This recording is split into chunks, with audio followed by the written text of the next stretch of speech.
세계 최강 독일 잠수함 기술 100년 역사의 자존심이 무너진 날이 있었습니다. 캐나다가 60조 원을 걸고 선택한 나라, 놀랍게도 한국이었습니다. 2011년 인도네시아에 이어 이번엔 나토 회원국 캐나다까지 한국이 가져갔습니다. 나토 전체가 압박했고 유럽연합이 경고했지만 결과는 달랐습니다. 25년 경력의 캐나다 국방 전문가가 한국 기술이 독일보다 낫다고 공식 보고했습니다. 유럽 중심주의자였던 그가 모든 편견을 버리고 내린 결정. 대한민국 잠수함은 어떻게 불가능을 가능으로 만들었을까요? 그 전에 잠깐 누르는데 1초도 걸리지 않는 좋아요와 구독 버튼을 눌러주시면 영상 제작에 아주 큰 힘이 됩니다. 그럼 오늘의 사연 시작합니다. 저는 마크 스틸브리지입니다. 52세인 저는 캐나다 국방부에서 25년간 해군 전략 분석가로 일해왔습니다. 오타와에 있는 국방부 본부, 그곳이 제 직장이었죠. 매일 아침 7시면 출근해서 나토 회원국들의 해군력을 분석하고 무기체계 선정을 자문하는 게 제 일이었습니다. 제가 일하는 방식은 명확했습니다. 데이터를 보고 분석하고 검증된 기술만 선택하는 거였어요. 특히 해군 무기체계는 국가 안보의 핵심이니까요. 실수는 용납될 수 없었습니다. 그래서 저는 항상 신중했고 보수적이었습니다. 25년간 저는 유럽 방산 기업들과 긴밀하게 협력해왔어요. 독일, 프랑스, 영국, 스웨덴. 이들은 수십 년, 어떤 경우엔 100년 이상 무기를 만들어 온 나라들입니다. 두 차례 세계대전을 겪으며 축적한 기술력이죠. 저는 그들을 신뢰했습니다. 아니, 그들만 신뢰했다고 해야 맞겠네요. 제 인생에서 가장 중요한 원칙이 있었습니다. 검증된 기술만이 국가 안보를 지킨다.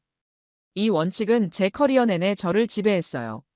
신기술이나 새로운 제조사에 대해선 회의적이었습니다. 아무리 좋아 보여도 수십 년간 검증되지 않았다면 믿을 수 없다고 생각했죠. 동료들은 저를 유럽파라고 불렀어요. 농담 반 진담 반이었지만 저도 부정하지 않았습니다. 실제로 저는 유럽 중심주의자였으니까요. 나토 동맹국으로서 유럽 기술을 선택하는 게 당연하다고 믿었습니다.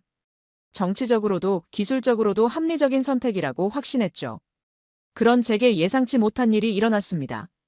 겨울이 한창이던 어느 날 아침이었어요. 국방부 장관실에서 긴급 호출이 왔습니다.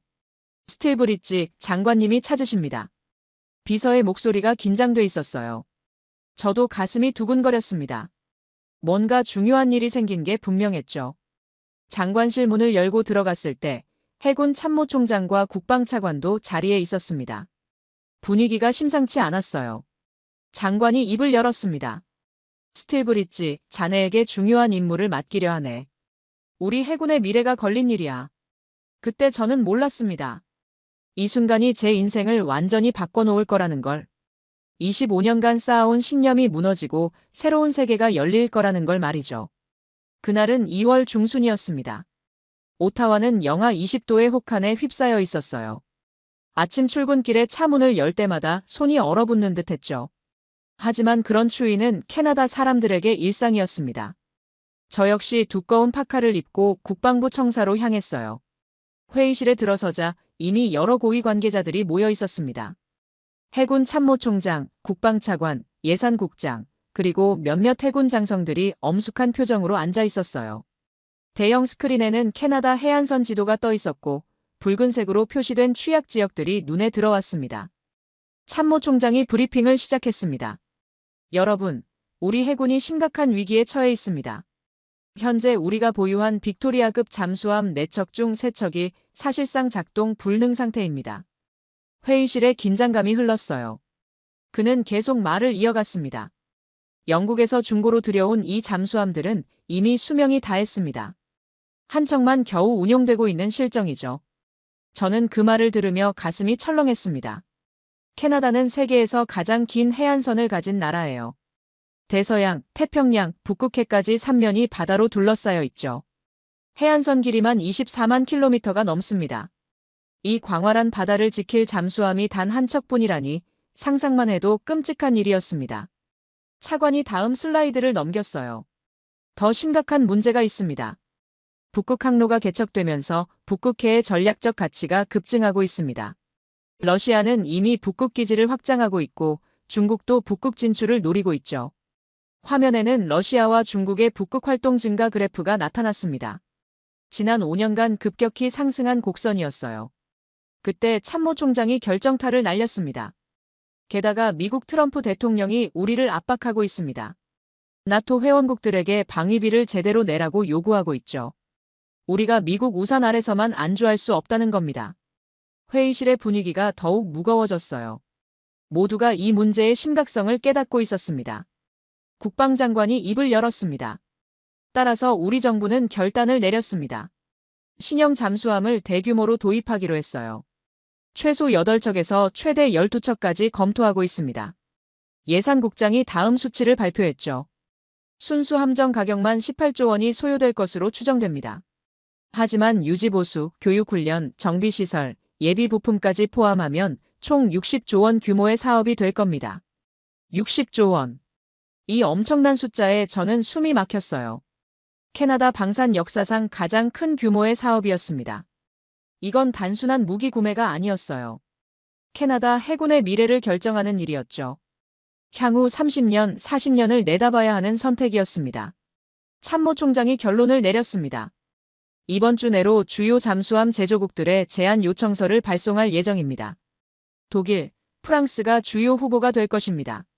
저는 고개를 끄덕였어요. 당연한 선택이라고 생각했죠. 독일의 티센크루프와 프랑스의 나발그룹, 이들은 세계 최고의 잠수함 제조사들이니까요. 그런데 차관이 한마디를 덧붙였습니다. 아, 그리고 한국도 후보에 포함시키기로 했습니다. 그 순간 회의실이 술렁였어요. 저를 포함한 몇몇 참석자들이 의아한 표정을 지었습니다. 한국? 조선업 강국인 건 알지만 군사용 잠수함은 또 다른 문제 아닌가요?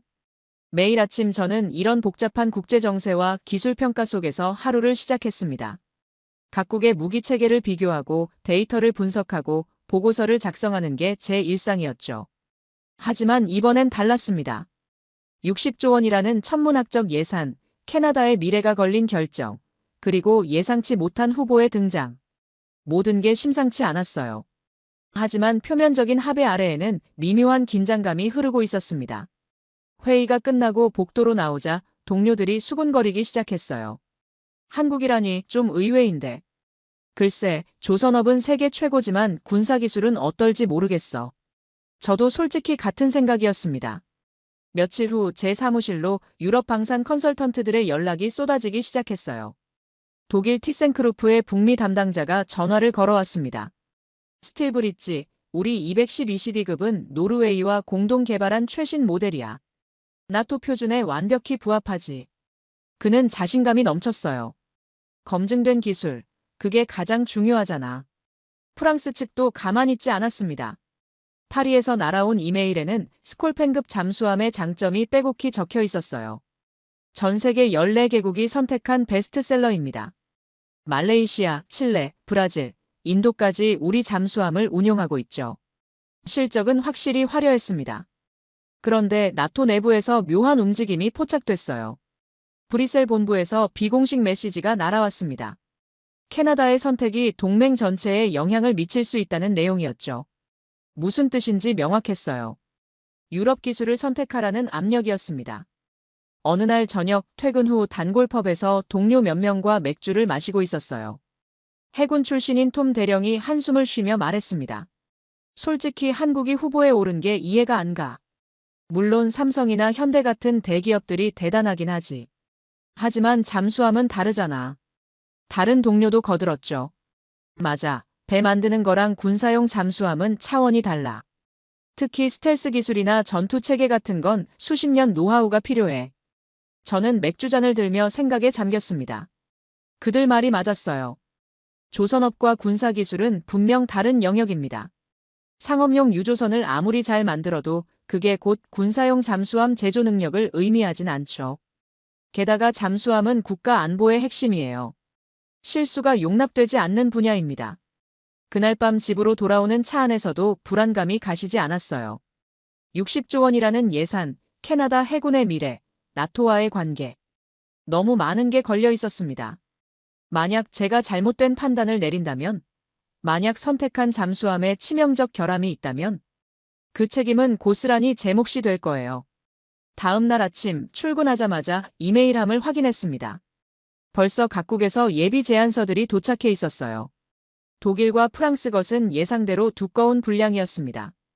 수십 년간 축적된 기술 자료, 운용 실적, 고객 만족도 조사 결과까지 빼곡했죠. 그런데 한국 측 서류를 열어보는 순간 조금 놀랐습니다. 생각보다 체계적이고 전문적이었어요. KSS-3 장보고-3급이라는 이름의 잠수함 사진이 첫 페이지를 장식하고 있었습니다. 3,000톤급 디젤 잠수함, 수직 발사관 장착, 탄도미사일 발사 능력. 스펙만 보면 상당히 인상적이었어요. 하지만 저는 여전히 회의적이었습니다. 서류상 스펙이야 누구나 멋지게 꾸밀 수 있죠. 중요한 건 실제 성능과 신뢰성입니다. 특히 잠수함은 실전 환경에서 어떻게 작동하느냐가 관건이에요. 고장률, 정비 편의성, 승조원 훈련 체계까지 모든 게 검증돼야 합니다. 점심시간에 구내식당에서 우연히 국방차관과 마주쳤어요. 그가 낮은 목소리로 말했습니다. 스틸브리지, 이번 선정이 정말 중요하네. 정치적으로도 민감한 사안이야. 나토 측에서도 예의주시하고 있어. 그 말에 제 어깨가 더 무거워졌습니다. 오후에는 유럽 각국 대사관에서 연락이 왔어요. 독일 무관, 프랑스 무관이 각각 면담을 요청했습니다. 기술 협력 방안을 논의하고 싶다는 명목이었지만 실제로는 로비 활동이라는 걸 누구나 알고 있었죠. 그날 저녁 늦게까지 사무실에 남아 서류를 검토했습니다. 세 나라의 제안서를 펼쳐놓고 비교하기 시작했어요. 독일 212CD급, 프랑스 스콜펜급, 한국 장보고-3급. 각각 장단점이 있었습니다. 가슴 한구석에서 불안감이 커져갔어요. 뭔가 중대한 결정의 순간이 다가오고 있다는 직감이 들었습니다. 그리고 그 결정이 제 예상과는 전혀 다른 방향으로 흘러갈지도 모른다는 두려움도 함께 밀려왔죠. 그리고 운명의 날이 찾아왔습니다. 3월 중순 어느 화창한 오전이었어요. 국방부 장관실에서 긴급 소집 명령이 떨어졌습니다. 비서가 전화로 말했죠. 스틸브리지 씨 30분 내로 장관실로 오시라고 하십니다. 중요한 발표가 있다고 하네요. 저는 서둘러 서류를 정리하고 장관실로 향했어요. 복도를 걸으며 가슴이 두근거렸습니다. 뭔가 큰일이 벌어질 것 같은 예감이 들었죠. 장관실 문 앞에 도착했을 때 이미 몇몇 고위 관계자들이 대기하고 있었어요. 문이 열리고 우리는 안으로 들어갔습니다. 장관이 책상 앞에 서 있었고 참모총장과 차관도 자리에 있었어요. 장관이 우리를 둘러보며 입을 열었습니다. 오늘 여러분을 부른 이유는 잠수함 사업 관련입니다. 정부는 이 사업을 최우선 국책과제로 선정했어요. 그는 잠시 멈췄다가 계속 말했습니다. 따라서 전담평가단을 구성하기로 했습니다. 향후 1년간 독일, 프랑스, 한국 3개국의 제안을 철저히 평가할 거예요. 기술력, 납기, 가격, 절충교역 등 모든 측면을 종합적으로 검토해야 합니다. 제 심장이 더 빠르게 뛰기 시작했어요. 장관의 시선이 제게로 향했습니다. 그리고 스틸브리지, 자네가 이 평가단의 단장을 맡아주게. 순간 머리가 하얘졌습니다. 저요? 이 엄청난 사업의 책임자를요? 장관이 설명을 이어갔어요. 자네는 25년간 나토 무기체계를 평가해온 최고 전문가야. 이번 임무에 자네만큼 적합한 사람은 없네. 캐나다 해군의 미래가 자네 손에 달렸어. 그 말에 저는 숨이 막히는 듯 했습니다. 책임감이 어깨를 짓눌렀어요. 회의가 끝나고 제 사무실로 돌아왔습니다. 책상 위에는 벌써 세 나라의 공식 제안서가 쌓여 있었어요. 각각 수백 페이지에 달하는 두꺼운 문서들이었습니다. 저는 의자에 앉아 깊은 한숨을 쉬었죠. 가장 먼저 독일 제안서를 펼쳤습니다. 212CD급에 대한 상세한 설명이 나왔어요. 기술 사양, 성능 지표, 운용 매뉴얼까지 빼곡했습니다. 역시 독일답게 체계적이고 정밀했어요. 프랑스 것도 마찬가지였습니다. 스콜펜급의 전 세계 운용 실적이 자신감 있게 제시돼 있었죠. 그리고 한국 제안서를 집어들었습니다. 표지에 KSS-3 장보고-3급이라는 문구가 선명했어요. 첫 페이지를 넘기자 잠수함 사진이 나왔습니다. 검은색 선체가 인상적이었어요. 3,000톤급, 전장 83m, 수중 배수량 3,358톤. 스펙은 화려했습니다. 그때 옆자리 동료인 제임스가 다가왔어요. 단장님, 축하드립니다. 큰 임무를 맡으셨네요. 저는 고개를 들어 그를 봤습니다. 그가 한국 제안서를 가리키며 말했죠. 그런데 한국말이에요. 재미있는 사실이 있어요. 뭔데? 제가 물었습니다. 제임스가 자료를 뒤적이며 설명했어요. 2011년에 인도네시아 잠수함 수주전이 있었어요. 그때 한국이 독일을 이기고 낙찰받았대요. 세척 계약이었는데 모두가 독일이 딸 거라고 예상했죠. 근데 한국이 이겼어요. 저는 깜짝 놀랐습니다. 정말? 한국이 독일을 이겼다고? 제임스가 고개를 끄덕였어요. 네, 그것도 압도적으로요. 가격 경쟁력도 있었지만 기술 평가에서도 높은 점수를 받았대요. 순간 제 머릿속이 복잡해졌습니다. 한국이 독일을 이겼다? 독일은 잠수함 종주국이에요. 2차 세계대전 때 유보트로 연합군을 공포에 떨게 만든 나라죠. 그런 독일을 한국이 이겼다니 믿기지 않았어요. 제임스가 추가로 설명했습니다. 더 놀라운 건 한국이 독일한테서 기술을 배운 지 20년밖에 안 됐다는 거예요. 2000년대 초반에 독일 214급 잠수함 기술을 이전받았대요. 그런데 20년 만에 스승을 넘어선 거죠. 저는 말문이 막혔습니다. 20년? 겨우 20년 만에 100년 역사의 독일을 따라잡았다고. 이건 상식적으로 이해하기 어려운 일이었어요. 무기 개발은 수십 년의 노하우가 필요한 분야입니다. 하루아침에 따라잡을 수 있는 게 아니에요. 하지만 데이터는 거짓말을 하지 않습니다. 인도네시아 수주 결과는 명백한 사실이었어요. 저는 컴퓨터를 켜고 관련 자료를 검색하기 시작했습니다. 2011년 인도네시아 수주전에 대한 기사들이 쏟아졌어요. 한 기사를 클릭했습니다. 한국 방산, 역사적 쾌거. 독일 티센크루프 제치고 인도네시아 잠수함 수주 제목부터 충격적이었어요. 기사 내용을 읽어내려갔습니다. 한국은 기술 이전 20년 만에 스승 독일과의 경쟁에서 승리했다. 가격은 30% 저렴했고 납기는 6개월 빨랐으며 기술 평가에서도 독일과 대등한 점수를 받았다. 저는 의자 등받이에 몸을 기댔습니다. 숨이 막혔어요. 이제 더 이상 한국을 무시할 수 없다는 걸 깨달았습니다. 이건 단순한 행운이 아니었어요. 실력으로 증명한 결과였습니다. 처음엔 부정하고 싶었습니다. 이럴 순 없어. 분명 뭔가 다른 이유가 있을 거야. 저는 혼잣말을 중얼거렸어요. 20년 만에 독일을 넘어섰다는 게 도저히 믿기지 않았습니다. 분명 가격 덤핑이거나 정치적 거래가 있었을 거라고 생각했죠. 다음 날 첫 평가단 회의를 소집했습니다. 10명의 전문가들이 모였어요. 해군 출신 기술자들, 조선공학 박사들, 무기체계 전문가들이었습니다. 저는 세 나라의 제안서를 나눠주며 말했죠. 향후 6개월간 이 제안서들을 철저히 분석할 겁니다. 모든 측면을 객관적으로 평가해 주세요. 회의실에서 바로 논쟁이 시작됐어요. 해군 출신인 로버트 중령이 한국 제안서를 펼치며 말했습니다. 솔직히 한국이 후보에 오른 게 이해가 안 갑니다. 물론 조선업은 세계 최고죠. 하지만 군사용 잠수함은 완전히 다른 영역 아닙니까? 조선공학 박사인 수잔이 거들었어요. 맞아요. 상업용 선박이랑 군함은 설계 철학부터 달라요. 특히 잠수함은 스텔스 기술, 소음 저감, 압력 저항 같은 특수 기술이 필요해요. 이건 하루아침에 만들어지는 게 아니에요. 저도 같은 생각이었습니다. 하지만 평가단장으로서 객관성을 유지해야 했어요. 여러분의 우려는 이해합니다. 하지만 우리 임무는 편견 없이 데이터를 보는 겁니다. 한국도 공정하게 평가해야 해요. 그날 오후 유럽 방산 컨설턴트들이 찾아왔습니다. 먼저 독일 측 대표가 프레젠테이션을 했어요. 우리 212CD급은 노르웨이 해군과 공동 개발한 최신 모델입니다. 나토 표준에 완벽히 부합하죠. 무엇보다 검증된 기술이에요. 이미 독일 해군이 10년 넘게 운용하고 있습니다. 그의 자신감은 대단했어요. 슬라이드마다 독일 기술의 우수성을 강조했습니다. 우리는 100년 넘는 잠수함 제조 역사를 가지고 있어요. 1차 세계대전 때부터 유보트로 해전의 역사를 바꿨죠. 이런 노하우는 하루아침에 쌓을 수 없습니다. 프랑스 측도 만만치 않았어요.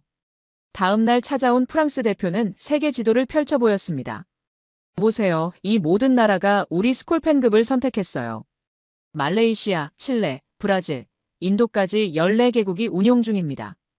이게 바로 신뢰의 증거죠. 그는 특히 안전성을 강조했어요. 잠수함은 국가 안보의 핵심이에요. 실수가 용납되지 않는 분야죠.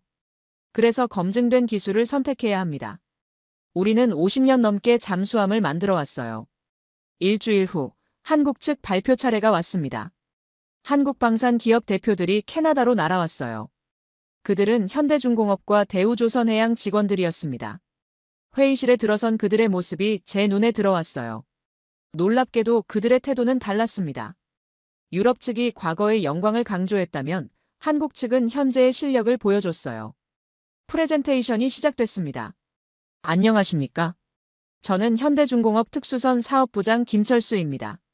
그의 영어는 유창했고 자신감이 넘쳤어요. 우리는 2000년대 초반 독일로부터 214급 기술을 이전받았습니다. 하지만 거기서 멈추지 않았죠. 지난 20년간 독자 기술 개발에 매진했습니다. 슬라이드가 넘어가며 장보고급 잠수함의 진화 과정이 나타났어요.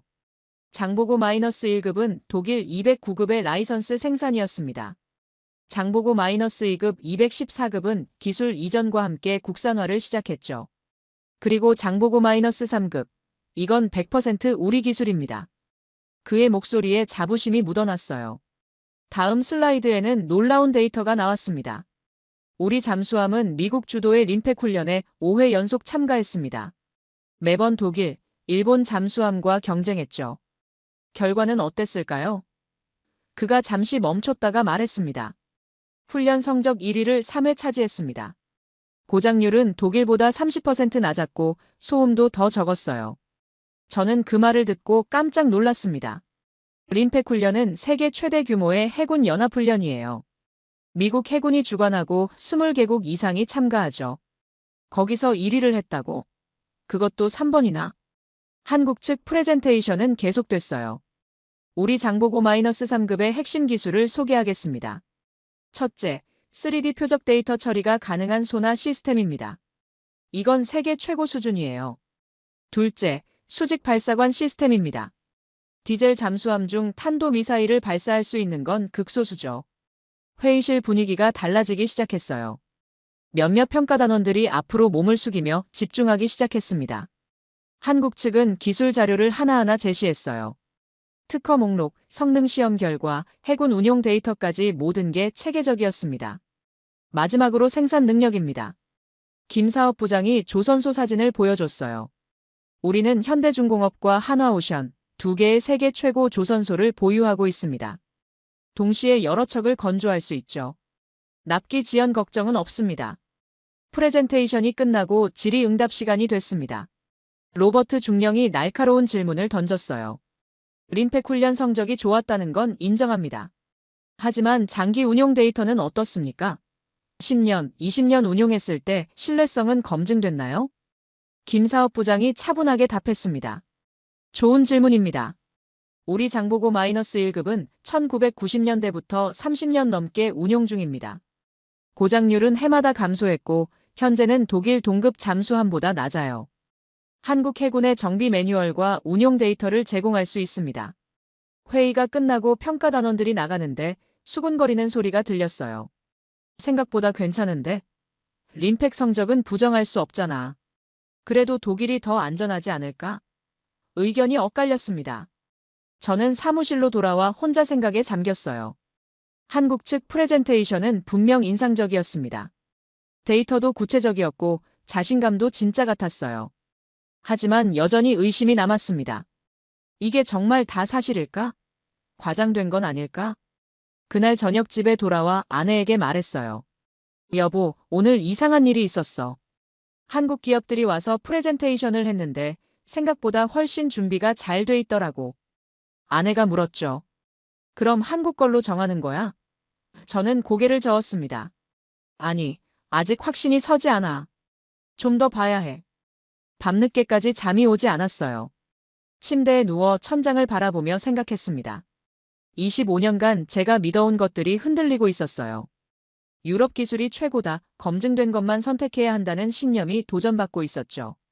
그런데 왜 이렇게 불안할까요? 한국이 정말 좋다면 선택하면 되는 거 아닌가? 하지만 제 머릿속엔 또 다른 목소리가 있었어요. 너무 성급한 거 아니야? 20년 역사를 100년 역사와 비교할 수 있어? 만약 틀리면 어떡해? 다음 날 출근하자마자 유럽 로비스트들의 전화가 쏟아졌습니다. 독일 측이 말했어요. 스틸브리지 한국 프레젠테이션 봤어? 그거 다 마케팅이야. 실제론 다를 거야. 우리 독일 기술을 믿어. 프랑스 측도 비슷했어요. 검증되지 않은 기술에 60조 원을 걸 수는 없잖아요. 그들의 말에도 일리가 있었어요. 프레젠테이션은 누구나 멋지게 할 수 있습니다. 중요한 건 실제 성능이죠. 저는 결심했습니다. 직접 확인해 봐야겠다고. 서류와 발표만으로는 부족해요. 현장을 봐야 진실을 알 수 있습니다. 하지만 그 결심을 실행하기까지는 시간이 필요했어요. 시간은 흐르고 압박은 점점 커져갔습니다. 문제는 점점 심각해졌습니다. 4월 들어 유럽 측의 마케팅 공세가 더욱 거세졌어요. 독일 티센크루프 CEO가 직접 캐나다를 방문했습니다. 그는 국방장관과 면담을 가졌고 언론 인터뷰에서 이렇게 말했죠. 독일과 캐나다는 나토 동맹국입니다. 우리의 기술 협력은 단순한 상업적 거래를 넘어 안보 협력이에요. 프랑스도 가만히 있지 않았습니다. 프랑스 국방장관이 캐나다 국방장관에게 친서를 보냈어요. 내용이 언론에 흘러나왔는데 동맹국 간의 방산 협력이 양국 관계를 더욱 공고히 할 것이라는 내용이었습니다. 정치적 압력이 시작된 거죠. 그런데 상황을 더 복잡하게 만든 사건이 터졌습니다. 폴란드가 한국으로부터 K9 자주포 수백 대, K2 전차 수백 대, FA-50 전투기 수십 대를 구매했다는 뉴스가 전 세계에 퍼진 거예요. 계약 금액이 무려 20조 원이 넘었습니다. 유럽 언론이 발칵 뒤집혔어요. 독일 일간지는 한국의 유럽 시장 잠식이라는 제목의 기사를 냈습니다. 폴란드는 전통적으로 독일, 프랑스 무기를 사용해왔다. 하지만 이번에 한국을 선택했다. 이는 유럽 방산 산업에 대한 심각한 도전이다.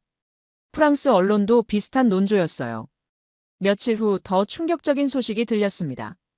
캐나다 총리가 유럽 순방 중 독일 킬 조선소를 방문한 거예요. 티센크루프 잠수함 공장을 둘러보고 212CD급 잠수함에 직접 탑승했다는 뉴스가 나왔습니다. 사진도 공개됐죠. 총리가 잠수함 안에서 활짝 웃고 있는 모습이었어요. 캐나다 언론이 들끓었습니다. 총리의 독일 방문, 이미 결정된 건가? 한국은 들러리였나 같은 제목의 기사들이 쏟아졌어요. 야당 의원들도 의회에서 질문했습니다. 총리가 독일만 방문한 건 공정하지 않다. 한국과 프랑스도 방문해야 하는 거 아닌가? 저는 이 모든 상황을 지켜보며 답답했어요. 기술 평가는 아직 진행 중인데 정치가 앞서가고 있었습니다. 이러다 객관적 평가 자체가 무의미해질 판이었죠. 그때 브뤼셀에서 충격적인 소식이 날아왔습니다. 나토 사무총장이 비공식 성명을 냈어요. 나토 회원국들은 동맹 내 방산 협력을 우선시해야 한다. 역외 국가로부터의 무기 도입은 기술 보안과 상호 운용성 측면에서 신중해야 한다. 표현은 완곡했지만 메시지는 명확했어요. 한국 말고 유럽 걸 사라는 거였습니다. 나토 내부에서 공식적으로 압박이 시작된 겁니다. 다음 날 아침 긴급회의가 소집됐어요. 국방장관, 외교장관, 차관들이 모두 모였습니다. 분위기가 심각했죠. 외교장관이 먼저 입을 열었어요. 여러분, 우리가 나토 동맹국이라는 걸 잊으면 안 됩니다. 유럽의 반발이 심각한 수준이에요. 국방차관이 보고했습니다. 지난주에만 독일, 프랑스, 영국 대사관에서 5번이나 항의했습니다. 한국을 선택하면 나토 내 기술 공유에서 배제될 수 있다고 경고했어요. 회의실이 술렁였습니다. 장관이 저를 바라봤어요. 스틸브리지 기술 평가는 어떻게 진행되고 있나? 저는 솔직하게 답했습니다. 아직 초기 단계입니다. 세 개국 모두 장단점이 있어요. 더 시간이 필요합니다. 하지만 장관의 표정은 어두웠어요. 시간이 문제가 아니네. 정치적 압력이 너무 심해. 유럽 전체가 우리를 주시하고 있어. 그 말에 제 가슴이 답답해졌습니다. 회의 후 복도에서 한 고위 관료가 제게 다가왔어요. 그가 낮은 목소리로 말했습니다. 스틸브리지 현실을 봐야 해. 우리는 나토 회원국이야. 동맹을 저버릴 순 없어. 기술이 조금 떨어져도 독일이나 프랑스를 선택하는 게 안전해. 저는 반박하고 싶었지만 말이 나오지 않았어요. 그의 말에도 논리가 있었습니다. 국제 정치에서 동맹은 중요하니까요. 하지만 제 안에 다른 목소리가 속삭였죠.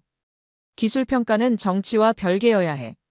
객관적 데이터를 봐야 해. 다음 주 유럽 각국 국방장관들이 잇따라 캐나다 국방장관에게 전화를 걸었어요. 독일 국방장관은 양국 방산 협력의 역사를 강조했고 프랑스 국방장관은 나토 동맹의 중요성을 역설했습니다. 영국까지 가세했어요. 캐나다와 영국은 영연방 형제 아닌가? 유럽을 선택하는 게 맞지. 캐나다 의회에서도 논쟁이 시작됐습니다. 야당 의원이 질문했어요. 정부는 검증되지 않은 기술에 60조 원을 쓸 건가? 한국 잠수함은 장기 운용 데이터가 부족하다. 이건 국민 세금 낭비다. 여당 의원도 우려를 표했죠. 나토와의 관계 악화는 장기적으로 더 큰 손실이다. 언론도 가세했습니다. 보수 성향 신문들이 일제히 사설을 냈어요. 캐나다의 선택, 동맹이냐 가격이냐 검증된 유럽 기술이 답이다. 한국 선택 시 나토 균열 우려 같은 제목들이었습니다. 심지어 왜곡된 기사까지 나왔어요. 한국 잠수함 소음 문제 논란이라는 기사가 떴습니다. 출처불명의 전문가 의견을 인용해 한국 잠수함이 시끄럽다고 주장했죠. 하지만 이건 명백한 거짓이었어요. 림팩 훈련 데이터를 보면 한국 잠수함 소음은 독일보다 오히려 낮았거든요. 저는 이런 왜곡 보도를 보며 분노했습니다. 하지만 무력감도 느꼈어요. 언론을 상대로 일일이 반박할 순 없었죠. 게다가 이미 여론은 형성되고 있었습니다. 한국은 위험하다, 유럽이 안전하다는 인식이 퍼지고 있었어요. 평가단 회의에서도 분위기가 달라졌습니다. 몇몇 단원들이 소극적으로 변했어요. 단장님, 우리가 아무리 기술 평가를 잘해도 정치적으로 결정되는 거 아닙니까? 로버트 중령이 말했습니다. 수잔 박사도 고개를 끄덕였어요. 맞아요. 나토 압력을 이길 순 없어요. 저는 그들을 설득하려 했습니다. 우리 임무는 기술 평가입니다. 정치는 정치인들이 판단할 일이에요. 우리는 데이터에만 집중해야 합니다. 하지만 제 목소리엔 확신이 부족했어요. 저 자신도 흔들리고 있었으니까요. 그날 밤 집에 돌아와 거울을 봤습니다. 지친 얼굴이 보였어요. 25년 경력의 전문가가 정치적 압력 앞에 무력해지고 있었습니다. 이게 맞는 건가? 과연 제가 올바른 선택을 할 수 있을까? 희망을 잃지 않고 저는 객관적 평가를 시도했습니다. 정치는 정치고 기술은 기술이다. 데이터만 보자. 5월 초 저는 평가단을 다시 소집했어요. 여러분, 외부 압력은 잊읍시다. 우리는 전문가입니다. 순수하게 기술만 평가합시다. 먼저 독일 212CD급부터 정밀 분석에 들어갔습니다. 기술 사양서를 한 줄 한 줄 검토했어요. 배수량, 속력, 자망 깊이, 항속 거리, 무장 체계. 모든 데이터를 엑셀 시트에 정리했습니다. 표면적으론 인상적이었어요. 최신 AIP 시스템, 고성능 소나, 어뢰 발사관. 독일답게 완벽해 보였죠. 하지만 세부 사항을 파고들자 문제가 보이기 시작했습니다. 납기 조항을 읽던 중 이상한 걸 발견했어요. 첫 번째 함 인도는 계약 후 60개월에서 72개월 소요 5년에서 6년이나 걸린다고. 저는 독일 측에 확인 이메일을 보냈습니다. 며칠 후 답장이 왔어요. 212CD급은 노르웨이와 공동 개발 중입니다. 설계 최종 확정까지 시간이 필요합니다. 정확한 납기는 계약 후 확정됩니다. 이게 무슨 말입니까? 아직 설계도 완성 안 됐다는 건가요? 저는 더 파고들었습니다. 독일 조선소 생산 능력을 조사했어요. 티센크루프 킬 조선소, 그들의 생산 라인을 분석했습니다. 놀랍게도 한 번에 2척밖에 못 만들더군요. 우리가 8척을 주문하면 최소 10년은 걸릴 판이었어요. 더 큰 문제가 있었습니다. 기술 질의서를 보냈는데 답변이 성의 없었어요. 상세 사양은 계약 후 공개, 핵심 기술은 보안 사항이라는 답변뿐이었습니다. 60조 원짜리 계약인데 제대로 된 정보도 안 주다니 말이 됩니까? 다음은 프랑스 차례였습니다. 스콜펜급은 검증된 모델이에요. 이미 여러 나라가 운용 중이니 안심할 수 있을 거라고 생각했죠. 하지만 생산 일정을 확인하는 순간 문제가 드러났습니다. 프랑스 나발그룹은 현재 브라질과 6척 계약을 진행 중이었어요. 인도 시기가 계속 지연되고 있었습니다. 원래 2018년 인도 예정이었는데 아직도 못 넘겨줬어요. 게다가 네덜란드와도 4척 계약이 있었습니다.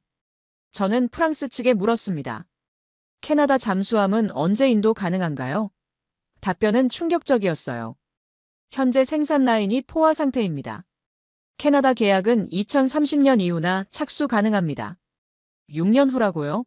그럼 첫함 인도는 2035년 이후가 되는 거잖아요. 저는 점점 답답해졌습니다.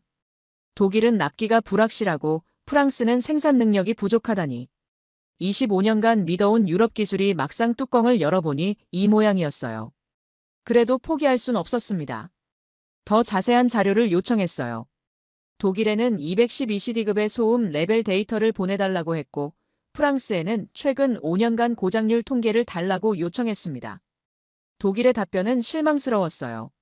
소음 데이터는 군사 기밀입니다. 계약 후 공개 가능합니다. 프랑스도 비슷했습니다. 고장률은 각국 해군의 운용 방식에 따라 다릅니다. 일반화할 수 없어요. 이게 말이 됩니까? 60조 원을 쓰는데 핵심 정보를 안 준다고요? 저는 화가 났지만 참았습니다. 대신 공개된 자료라도 최대한 모으기로 했어요. 6월 초 첫 번째 평가 보고서를 작성했습니다. 밤을 새워 50페이지 분량의 문서를 완성했어요. 결론은 명확했습니다. 독일과 프랑스 모두 캐나다의 요구사항을 충족하기 어려움. 특히 납기와 생산 능력 측면에서 심각한 우려. 보고서를 국방장관에게 제출했습니다. 일주일 후 회신이 왔어요. 재검토 요망이라는 짧은 메모와 함께 보고서가 돌아왔습니다. 장관실에 호출됐죠. 장관실에 들어가자 차관과 참모총장도 있었어요. 장관이 심각한 표정으로 말했습니다. 스틸브리지, 이 보고서는 문제가 있네. 자네 결론대로라면 유럽 걸 못 산다는 건데, 그럼 어쩌자는 건가? 저는 조심스럽게 답했어요. 장관님, 제 임무는 사실을 보고하는 겁니다. 독일과 프랑스는 현실적으로 우리 일정을 맞출 수 없어요. 차관이 끼어들었습니다. 하지만 나토 문제는 어떻게 하나? 유럽을 배제하면 동맹국들이 가만히 있지 않을 거야. 참모총장도 한마디 했어요. 기술적으론 자네 말이 맞을지 몰라. 하지만 정치적 현실도 고려해야지. 다시 검토해서 유럽을 선택할 수 있는 방법을 찾아봐. 그 말에 저는 할 말을 잃었습니다. 사무실로 돌아와 의자에 주저앉았어요. 이건 불가능이야. 이대로 끝이다. 절망감이 밀려왔습니다. 제가 아무리 객관적으로 평가해도 정치가 결정을 좌우하는구나. 25년 경력이 무슨 소용인가? 동료들에게 결과를 전했을 때 반응은 싸늘했어요. 그것 봐, 처음부터 독일로 가는 게 정해져 있었어. 우리가 아무리 열심히 해도 소용없어. 평가단의 사기가 땅에 떨어졌습니다. 주변에선 비난과 조롱이 쏟아졌어요. 한 선배가 말했습니다. 자네 너무 순진해. 이런 큰 계약은 기술로 결정되는 게 아니야. 정치와 외교로 결정되는 거지. 다른 동료는 더 직설적이었어요. 그래서 결국 독일 선택하라는 거잖아. 시간 낭비했네. 저는 그날 밤 혼자 술을 마셨습니다. 집 근처 조용한 바에서 위스키를 홀짝였죠. 25년간 믿어온 시스템이 무너지는 기분이었어요. 객관적 평가, 데이터 기반 의사결정. 이 모든 게 허상이었나? 실패 후 며칠간 저는 깊은 자기 회의에 빠졌습니다. 매일 밤 잠을 설쳤어요. 천장을 바라보며 같은 생각이 맴돌았습니다. 내가 정말 캐나다를 지킬 최선의 선택을 할 수 있을까? 25년 경력이 무색하게 느껴졌어요. 아침마다 거울을 보면 지친 얼굴이 보였습니다. 눈 밑엔 다크서클이 짙어졌고 이마엔 주름이 깊어졌어요. 52세, 제 인생에서 가장 중요한 결정을 앞두고 있는데 확신이 없었습니다. 출근길 차 안에서도 생각은 계속됐어요. 25년간 쌓아온 신념이 틀렸다면? 저는 줄곧 유럽 중심주의자였습니다. 독일, 프랑스, 영국. 이들의 기술을 최고로 여겼죠. 하지만 막상 깊이 파보니 생각만큼 완벽하지 않더군요. 과거가 떠올랐습니다. 2010년 캐나다가 영국에서 중고 잠수함을 들여왔을 때였어요. 저도 그 평가에 참여했습니다. 영국 잠수함이니 문제 없을 거야. 모두가 그렇게 생각했죠. 하지만 결과는 어땠나요? 4척 중 3척이 고장나서 지금까지 애를 먹고 있잖아요. 또 다른 기억이 났습니다. 2015년 전투기 도입 사업 때였어요. 유럽산 전투기를 강력히 추천했지만 가격과 성능 문제로 무산됐습니다. 결국 아무것도 못 사고 사업 자체가 취소됐죠. 실패 후 며칠간 저는 깊은 자기 회의에 빠졌습니다. 매일 밤 잠을 설쳤어요. 천장을 바라보며 같은 생각이 맴돌았습니다. 내가 정말 캐나다를 지킬 최선의 선택을 할 수 있을까? 25년 경력이 무색하게 느껴졌어요. 아침마다 거울을 보면 지친 얼굴이 보였습니다. 눈 밑엔 다크서클이 짙어졌고 이마엔 주름이 깊어졌어요. 52세, 제 인생에서 가장 중요한 결정을 앞두고 있는데 확신이 없었습니다. 과거가 떠올랐습니다. 2010년 캐나다가 영국에서 중고 잠수함을 들여왔을 때였어요. 저도 그 평가에 참여했습니다. 영국 잠수함이니 문제 없을 거야. 모두가 그렇게 생각했죠. 하지만 결과는 어땠나요? 4척 중 3척이 고장나서 지금까지 애를 먹고 있잖아요. 그때 제가 더 철저히 검증했다면 이런 일이 없었을 텐데. 그 후회가 다시 살아났습니다. 2015년 전투기 도입 사업도 생각났어요. 유럽산 전투기를 강력히 추천했지만 가격과 성능 문제로 무산됐습니다. 결국 아무것도 못 사고 사업 자체가 취소됐죠. 수천억 원의 예산만 낭비했어요. 그때도 저는 유럽 기술이 최고라고 확신했었습니다. 어느 날 밤 아내와 대화를 나눴어요. 여보, 나 요즘 잠이 안 와. 이번 결정이 우리나라 안보를 좌우할 텐데 확신이 서지 않아. 아내가 제 손을 잡았습니다. 당신은 25년간 이 일을 해왔잖아. 스스로를 믿어야죠. 하지만 그게 문제였어요. 제 안에는 2가지 목소리가 싸우고 있었습니다. 하나는 25년간 형성된 편견이었어요. 유럽 기술이 최고다. 검증된 것만 선택해야 한다. 이 목소리는 강력했습니다. 제 경력 전체가 이 신념 위에 세워졌으니까요. 다른 하나는 이성의 목소리였습니다. 데이터를 봐. 독일은 납기를 못 맞춰. 프랑스는 생산 능력이 부족해. 한국은 림팩에서 1등했어. 객관적으로 보면 답은 명확해. 하지만 이 목소리를 따르려면 25년 신념을 부정해야 했어요. 밤마다 악몽을 꿨습니다. 제가 잘못된 선택을 해서 캐나다 잠수함이 바다에 가라앉는 꿈이었어요. 승조원들이 물에 빠지는 모습, 유가족들이 저를 원망하는 모습. 식은땀을 흘리며 깨어났습니다. 출근해도 집중이 안 됐어요. 책상 앞에 앉아 있지만 서류가 눈에 들어오지 않았습니다. 동료들이 말을 걸어도 제대로 대답을 못했어요. 단장님 괜찮으세요? 수잔이 걱정스럽게 물었지만 저는 괜찮아라고만 했죠.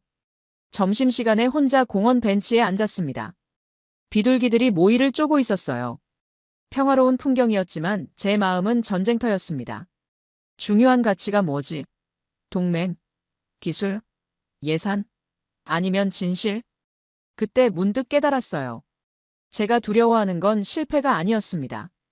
제 신념이 틀렸다는 걸 인정하는 게 두려운 거였어요.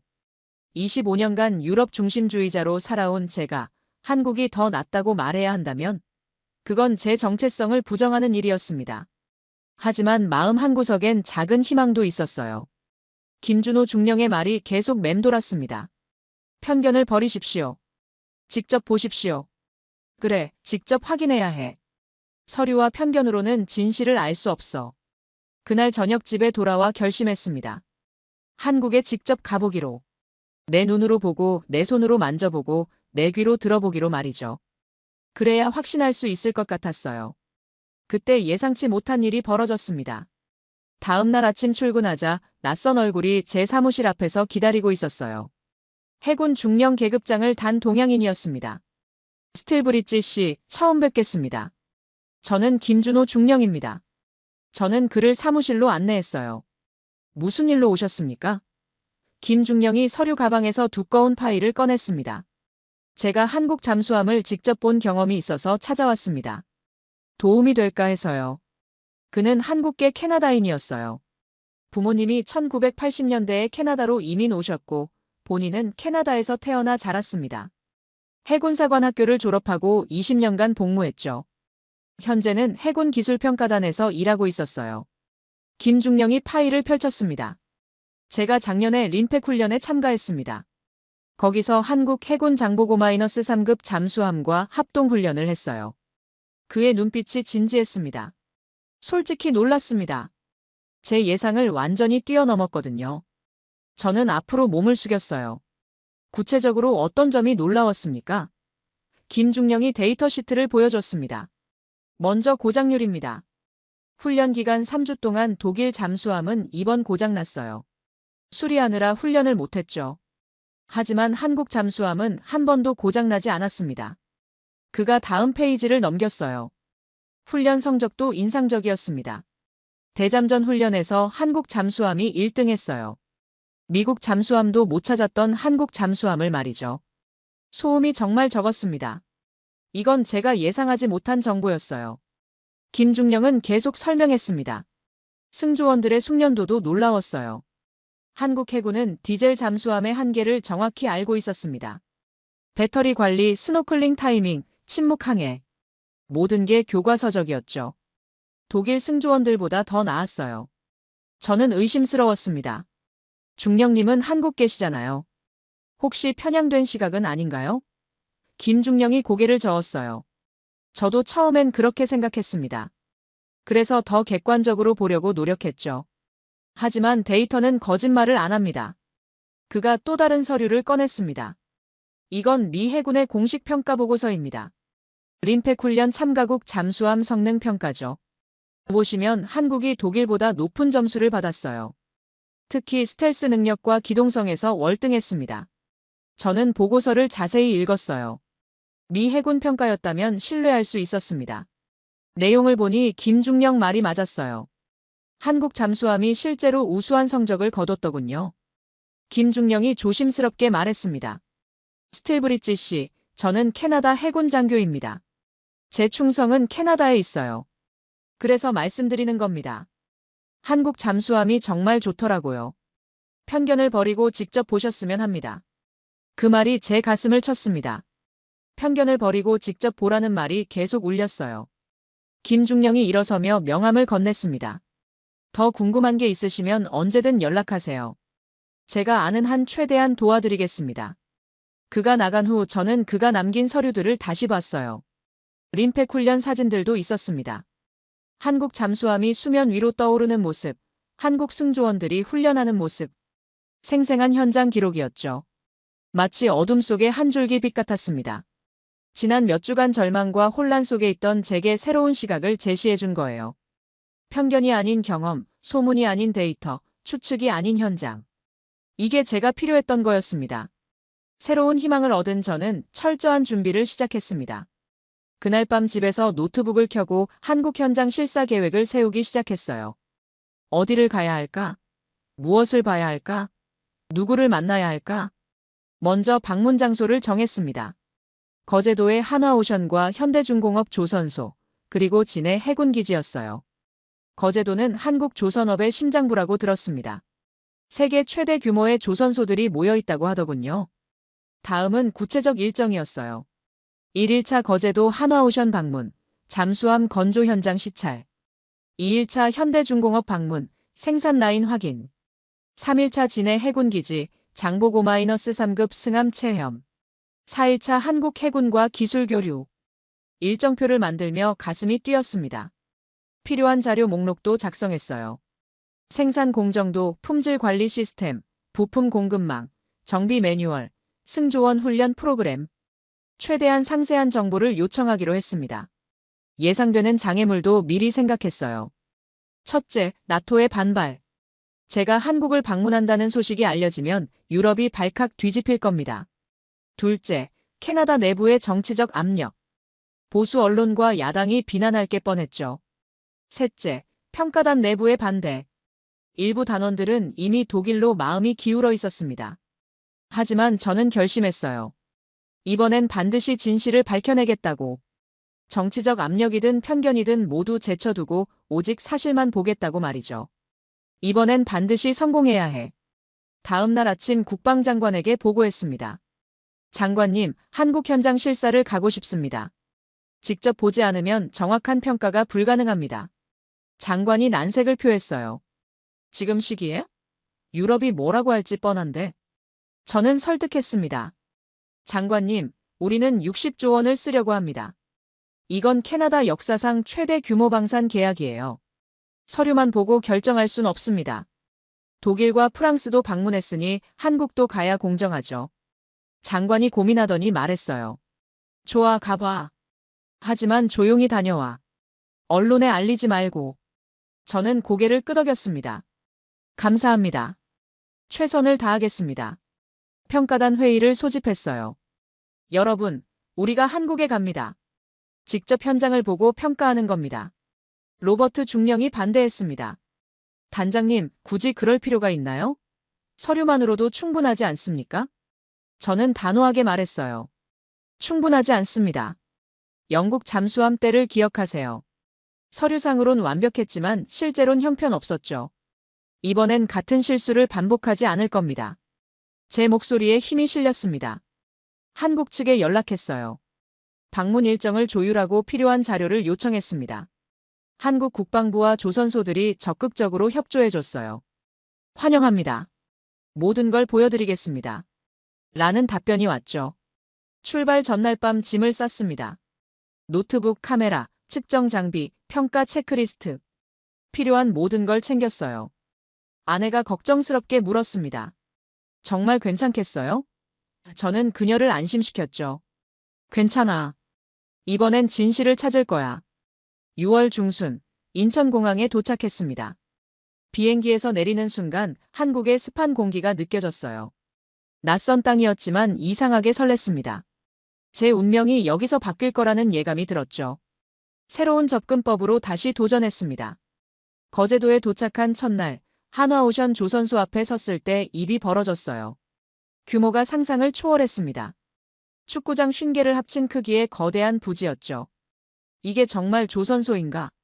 평가단원들도 모두 놀란 표정이었어요. 안내를 맡은 김 부장이 설명했습니다. 저희 조선소는 연간 50척 이상의 선박을 건조할 수 있습니다. 잠수함은 동시에 4척까지 가능하죠. 저는 믿기지 않았어요. 독일 조선소는 동시에 2척도 힘들다고 했는데 말이죠. 건조 중인 잠수함을 보러 갔습니다.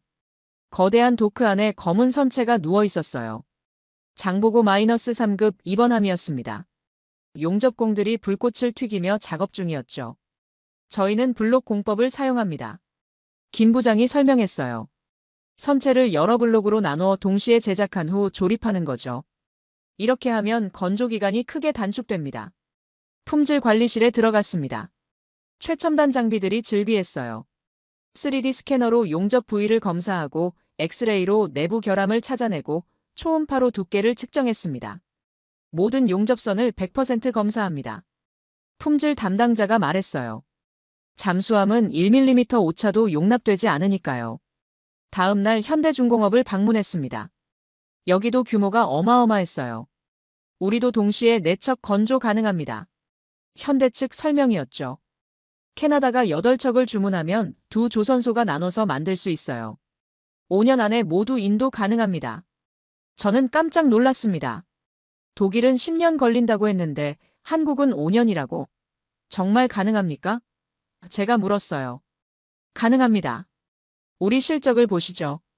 그들이 보여준 자료에는 지난 10년간 납기를 100% 지킨 기록이 있었습니다. 3일차 진해 해군기지로 향했습니다.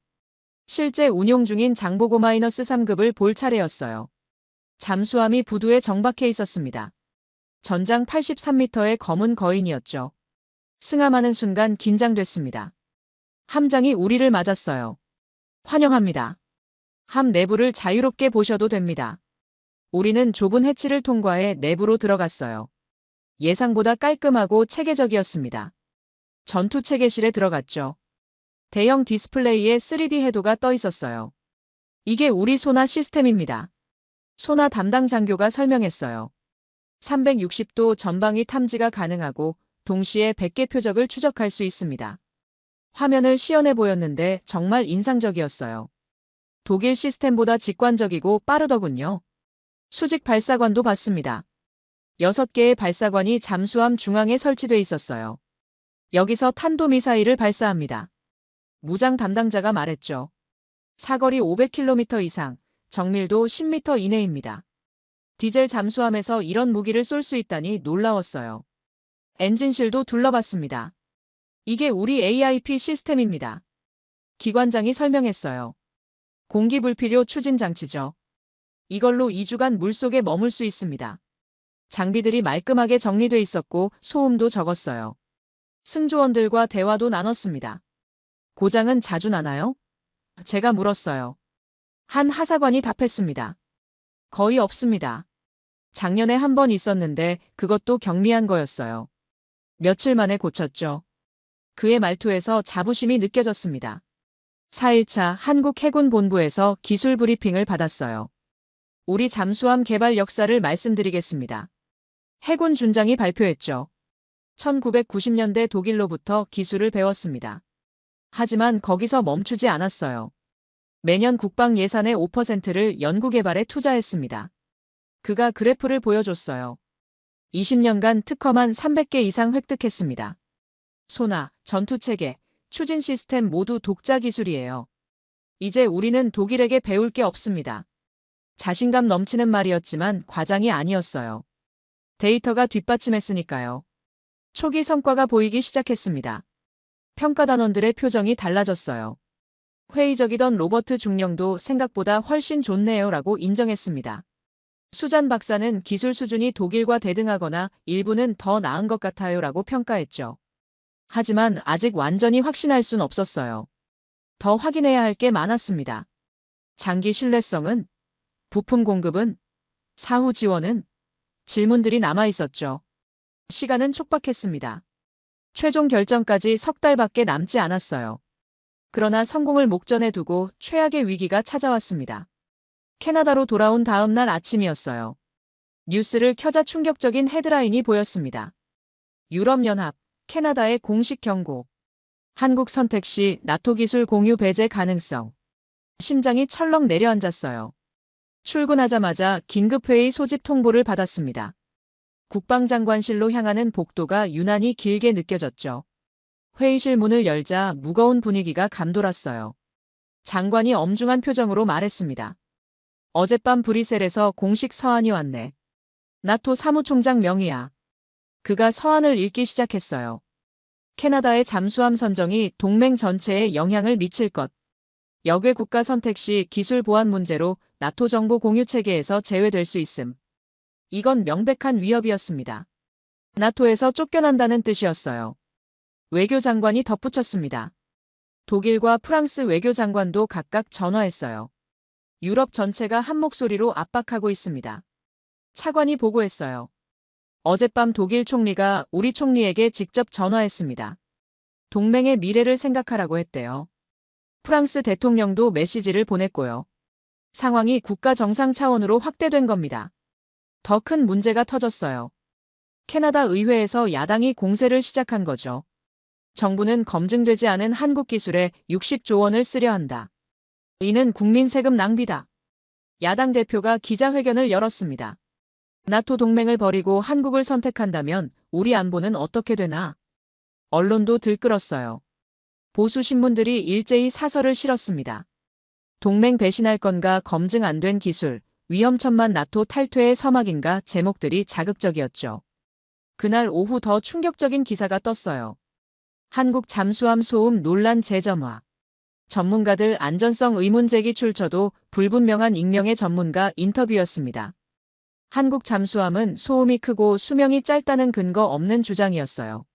명백한 왜곡 보도였지만 이미 여론에 퍼지고 있었습니다.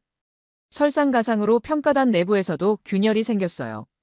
로버트 중령이 제 사무실로 찾아왔습니다. 단장님, 이러다 우리 모두 책임 추궁당할 겁니다.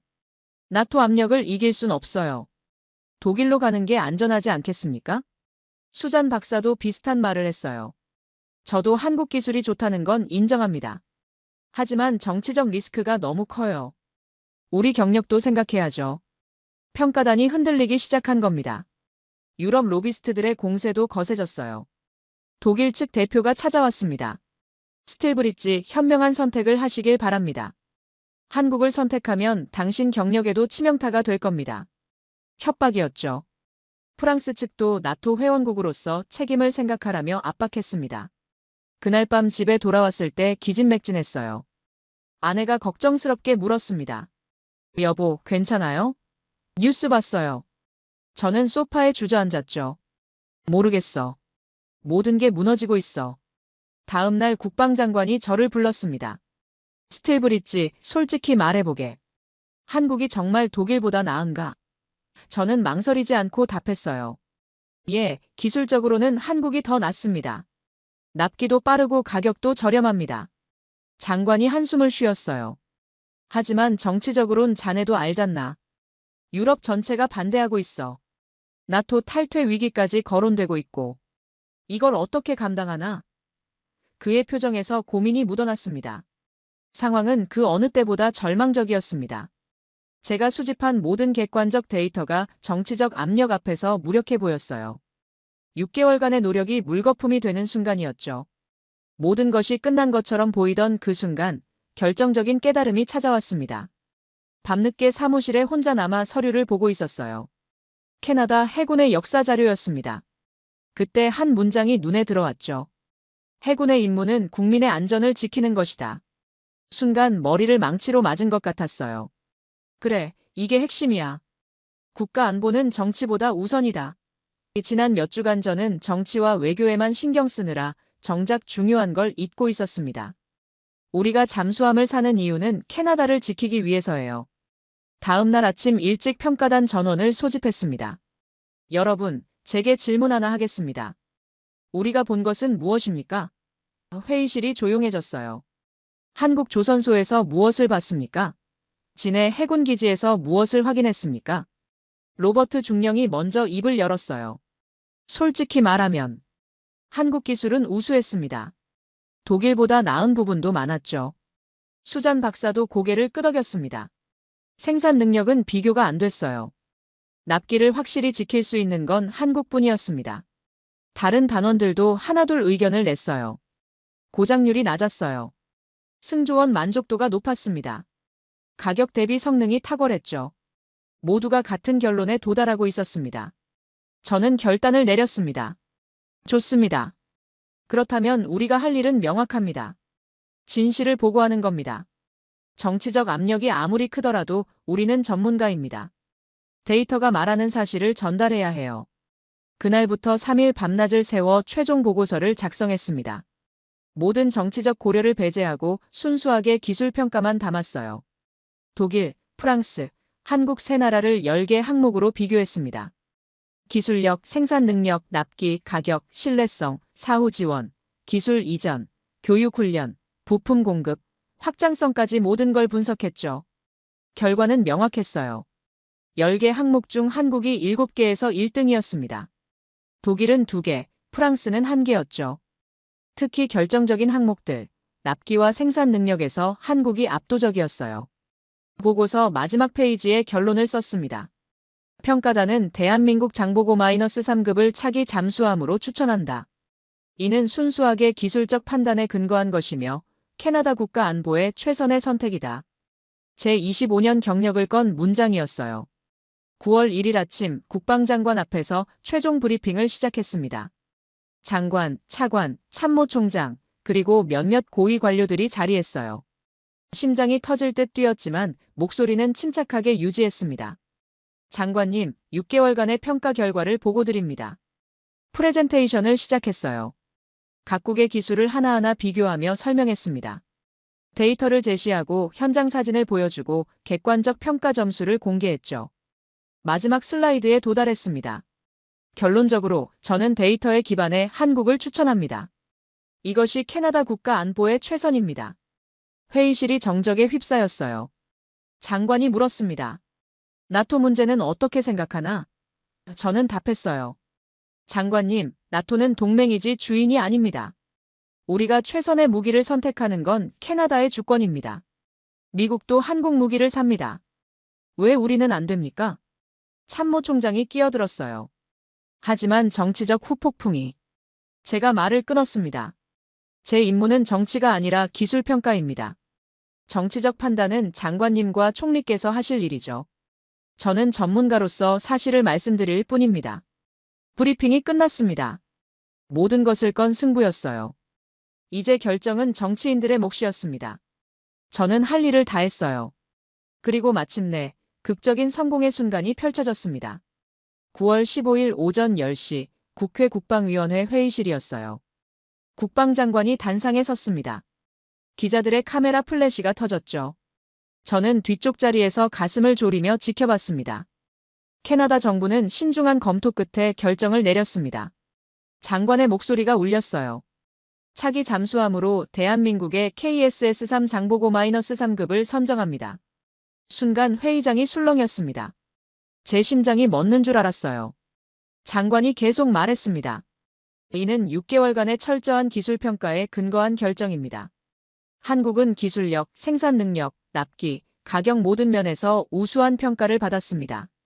총 8척, 계약 금액 60조 원 규모의 사업을 진행합니다. 회의장 밖으로 나오자 평가 단원들이 저를 애워쌌어요. 단장님, 해냈습니다. 로버트 중령이 제 손을 덥석 잡았습니다. 수잔 박사는 눈물을 글썽이며 말했죠. 정말 대단하세요. 모든 압력을 이겨내셨어요. 하지만 진짜 감동은 그 다음이었어요. 국방장관이 저를 따로 불렀습니다. 집무실에서 그가 제 손을 잡았어요. 스틸브리지, 자네의 용기 있는 결정이 캐나다를 지켰네. 정치적 압력 속에서도 진실을 지킨 자네가 자랑스럽네. 장관이 계속 말했습니다. 사실 총리와 나도 많은 압력을 받았어. 유럽 각국 정상들이 전화하고 나토에서 경고하고. 하지만 자네 보고서를 보고 확신했지. 이게 옳은 선택이라고. 그날 저녁 뉴스가 터졌어요. 캐나다, 한국 잠수함 선정. 독일 제치고 60조 원 계약 모든 방송사가 톱뉴스로 다뤘습니다. 한국에서도 난리가 났대요. 20년 만에 또 독일 이겼다. 이제 2대0 한국 언론이 환호했습니다. 불가능이 가능이 된 순간이었어요. 한국은 2011년 인도네시아에 이어 캐나다까지 독일을 이긴 겁니다. 단순한 계약이 아니었어요. 기술로 편견을 이긴 승리였고 데이터가 정치를 이긴 순간이었죠. 다음 날 출근하자 제 책상에 꽃다발이 놓여 있었어요. 용기 있는 결정에 감사합니다. 캐나다 해군 일동 카드가 붙어 있었습니다. 복도를 걸으며 동료들이 축하 인사를 건넸어요. 일주일 후 공식 계약식이 열렸습니다. 캐나다 총리와 한국 대통령이 화상으로 참석했어요. 양국 국방장관이 계약서에 서명하는 순간 저는 눈물이 날 것 같았습니다. 6개월간의 고난이 주마등처럼 스쳐 지나갔죠. 계약 내용은 이랬어요. 8척의 장보고-3급 잠수함, 순수 함정 가격 18조 원, 교육훈련과 정비시설 포함 총 60조 원. 첫 함은 3년 후 인도, 마지막 함은 7년 후 완성. 30년간 기술 지원과 부품 공급 보장. 한국 조선소들이 즉시 움직였어요. 현대중공업과 한화오션이 4척씩 나눠 건조하기로 했습니다. 캐나다 해군 교육을 위해 한국의 훈련센터를 세우고 정비를 위해 캐나다의 정비창을 짓기로 했죠. 제 인생에서 가장 자랑스러운 순간이었습니다. 25년 경력의 정점이었어요. 정치적 압력과 편견을 이겨내고 진실을 선택한 결과였습니다. 성공 직후 즉각적인 변화가 시작되었습니다. 계약 발표 다음 날부터 캐나다 언론의 논조가 바뀌었어요. 데이터 기반 의사결정에 승리 정치 압력 이긴 전문가 정신 같은 긍정적 기사들이 나왔습니다. 국제 언론도 주목했어요. 미국 월스트리트 저널이 일면에 실었습니다. 한국, 나토 회원국의 잠수함 수출. 유럽 방산 독점 깨졌다. 영국 파이낸셜 타임스도 신흥 방산 강국 한국의 약진이라는 제목으로 분석 기사를 냈죠. 한국은 축제 분위기였어요. 조선업계 주가가 급등했습니다. 현대중공업은 5%, 한화오션은 7% 올랐어요. 한국 정부도 환영 성명을 냈습니다. 기술 혁신의 결실 국가 위상 제고라며 자축했죠. 개인적으로도 큰 변화가 있었어요. 국방부에서 공로상을 받았습니다. 올해의 분석가상 시상식에서 장관이 직접 상패를 주더군요. 스틸브리지의 전문가 정신이 캐나다 안보를 지켰다고 치사했습니다. 가족들도 기뻐했어요. 아내가 제 손을 잡으며 말했습니다. 당신 자랑스러워요. 옳은 일을 한 거예요. 대학생인 딸아이도 전화를 걸어왔죠. 아빠, 뉴스 봤어요. 정말 멋있어요. 캐나다 해군의 반응이 가장 기뻤어요. 참모총장이 직접 감사 전화를 했습니다. 스틸브리지, 이제 우리는 세계 최고 수준의 잠수함 전력을 갖게 됐네. 30년 후를 내다본 선택이었어. 해군 장교들도 기대에 들떠 있었습니다. 나토의 반응은 엇갈렸어요. 독일과 프랑스는 실망을 감추지 못했습니다. 하지만 미국은 달랐어요. 미 국방부 대변인이 논평했습니다. 동맹국의 기술 기반 선택을 존중한다. 한국은 검증된 방산 파트너다. 미국의 지지가 큰 힘이 됐죠. 불과 며칠 만에 분위기가 완전히 바뀌었습니다. 계약 전에는 한국 선택은 무모하다던 사람들이 이제는 현명한 결정이었다고 말을 바꿨어요.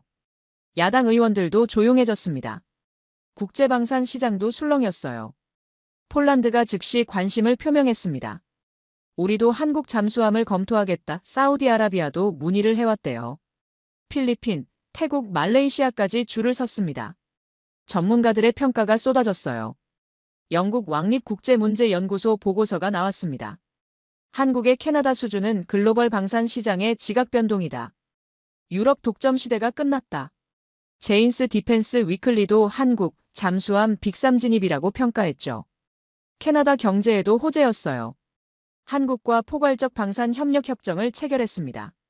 잠수함뿐 아니라 호위함, 전투기, 방공 시스템까지 협력하기로 했어요. 양국 교역량도 늘어날 전망이었습니다. 사회적 인식도 바뀌었어요. 캐나다 내 한국에 대한 이미지가 달라졌습니다. K-팝의 나라에서 첨단 기술 강국으로 인식이 전환됐죠. 대학에서 한국학 수강생이 늘었고 한국 기업 취업 희망자도 증가했습니다. 언론과 소셜미디어는 한국의 놀라운 성장을 조명했어요. 20년 만에 독일을 따라잡은 스토리가 회자됐습니다. 불가능을 가능으로 만든 나라 기술 혁신의 롤모델 같은 표현들이 쏟아졌죠.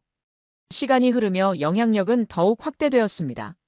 계약 체결 한 달 후 폴란드가 공식적으로 한국 잠수함 도입을 검토한다고 발표했어요.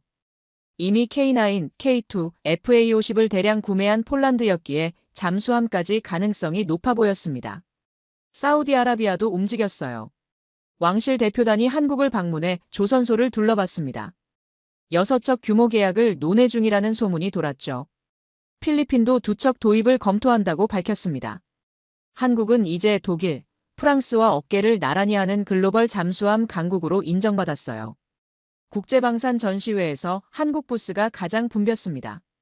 각국 국방 관계자들이 줄을 서서 상담을 요청했죠. 경제적 파급 효과도 컸어요. 한국 방산 수출액이 사상 최고치를 경신했습니다. 잠수함뿐 아니라 다른 무기체계 수출도 덩달아 늘었어요. 한국제는 믿을만하다는 인식이 확산된 겁니다. 캐나다는 안보 전략을 수정했어요.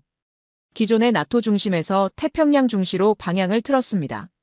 한국, 미국, 호주, 일본과의 안보 협력을 강화하기로 했죠. 중국 견제라는 공동 목표가 생긴 겁니다. 문화적 변화도 일어났어요. 캐나다 젊은이들 사이에서 한국에 대한 관심이 폭발했습니다. K-팝, K-드라마에 이어 이제 K-기술까지 화제가 됐죠. 한국은 어떻게 이렇게 빨리 성장했을까? 라는 질문이 쏟아졌습니다. 정책적으로도 큰 변화가 있었어요. 캐나다 정부가 기술혁신 국가 전략을 발표했습니다. 한국을 벤치마킹해 연구개발 투자를 늘리기로 했죠.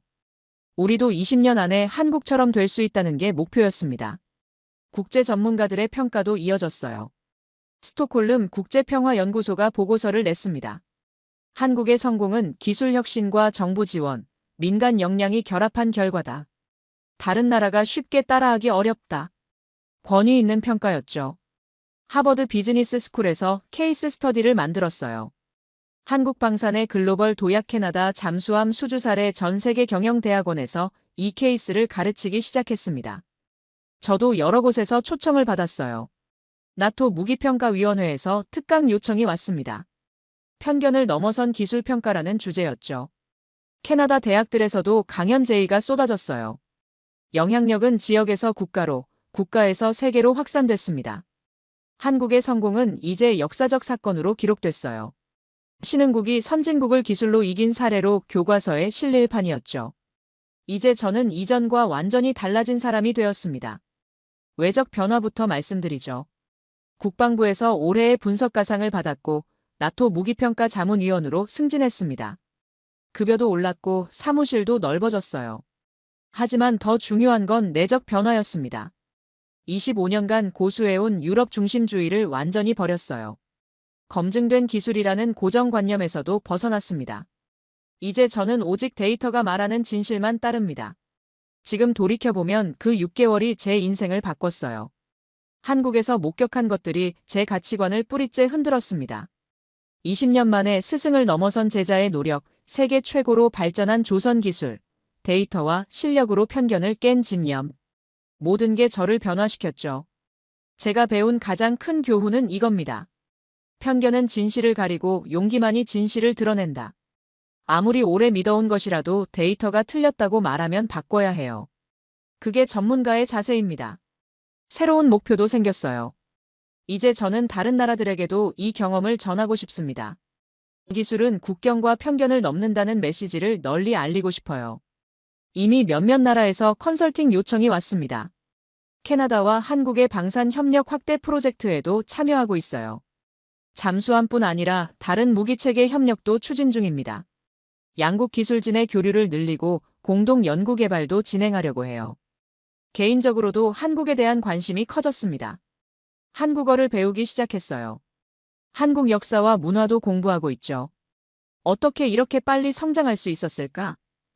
그 비밀을 더 깊이 알고 싶습니다. 동료들도 변했어요. 처음엔 회의적이던 로버트 중령이 이제는 한국 기술의 열렬한 지지자가 됐습니다. 수잔 박사는 한국 조선소와 공동 연구를 진행 중이에요. 평가단 전체가 한국통이 됐죠. 고난의 의미를 다시 생각하게 됐습니다. 그 6개월간의 갈등과 고민이 없었다면 저는 여전히 편견의 감옥에 갇혀 있었을 거예요. 나토의 압력, 언론의 비난, 내부의 반대. 모든 게 저를 시험했지만 결국 성장시켰습니다. 이 이야기는 우리에게 중요한 교훈을 전합니다. 편견은 우리의 시야를 좁히지만 용기 있는 선택은 새로운 세계를 엽니다.